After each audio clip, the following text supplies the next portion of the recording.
So then, G1 Optimus Prime, shown here in his truck mode, one of the most iconic transforming robots of all time. Now, honestly, there isn't anything I can really say about this guy that hasn't already been said. Now, as you can see, he is missing his trailer. I picked him off of eBay. No trailer, no weapon, otherwise complete. So, first things first, quick size comparison with a couple of modern truck formers. The Studio Series Bumblebee Movie Prime mold, and the not Prime Wars Trilogy, the other one, Wolf of Cybertron Trilogy, Earth Mode Optimus mold. Obviously, this one's a KO, this one's the Shattered Glass release. And this here is Arthur, who is here to cause trouble. Anyway, transformation then. One of the simplest and most iconic transformations of all time. First things first, fold down the legs. Once that's done, just fold up the feet.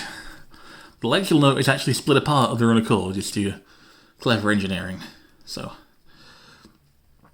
fold out the arms, and obviously open the chest, retrieve the hands, plug those in. And then finally just flip up the head. And yeah, here we have G1 Optimus Prime in robot mode. Again, just an absolute genius piece of engineering from the 80s. So, articulation then. Shoulders have kind of a butterfly joint as a result of the transformation. Obviously the elbow is on both a hinge and a swivel, so you've got full range there. Legs, you can kind of tilt them halfway back if you want to recreate that classic box art pose. Hello, Arthur. Arthur, stop trying to eat the leader of the Autobots, sir. Yeah, you can kind of fold it halfway back if you want to recreate that pose. Same goes to the feet, but, why would you want to? So, like I said, this one technically is missing the trailer.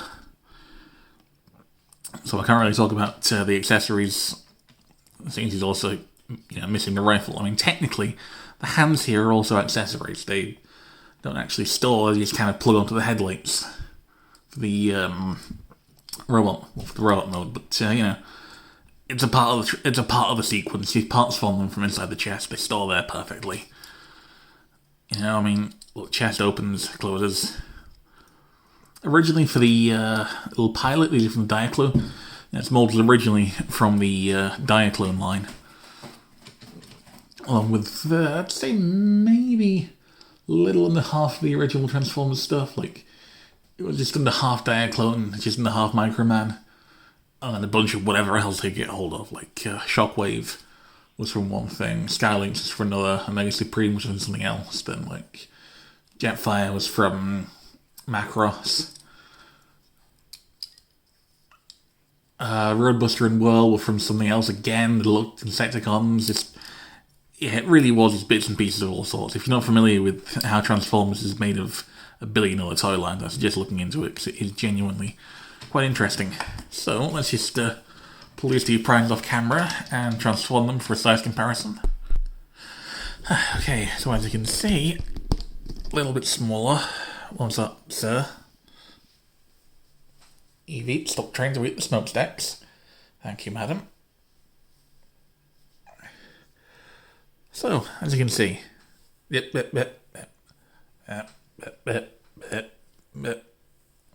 you. As you can see, he's a little bit smaller than Arthur, sir.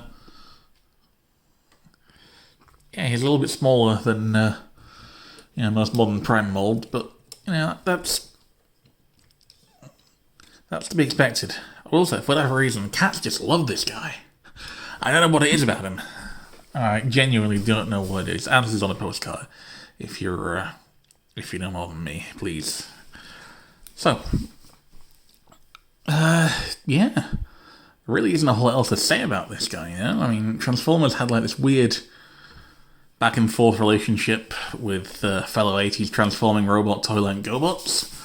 where like one was first at one thing, the other was first at the other. GoBots technically came across to outside Japan first, but Transformers got the media going first, and GoBots created media in response to that, and Transformers did the movie first, but then GoBots also did a movie. If you're feeling generous, you can call it that, I guess. But like, yeah, you know, I will admit I like both lines, but you know, there's something about Optimus here that just, you can tell why this line is the one that kind of took off and is still around to this day as a mainstream thing and not as like 1 or 2 releases a year for the collector's market.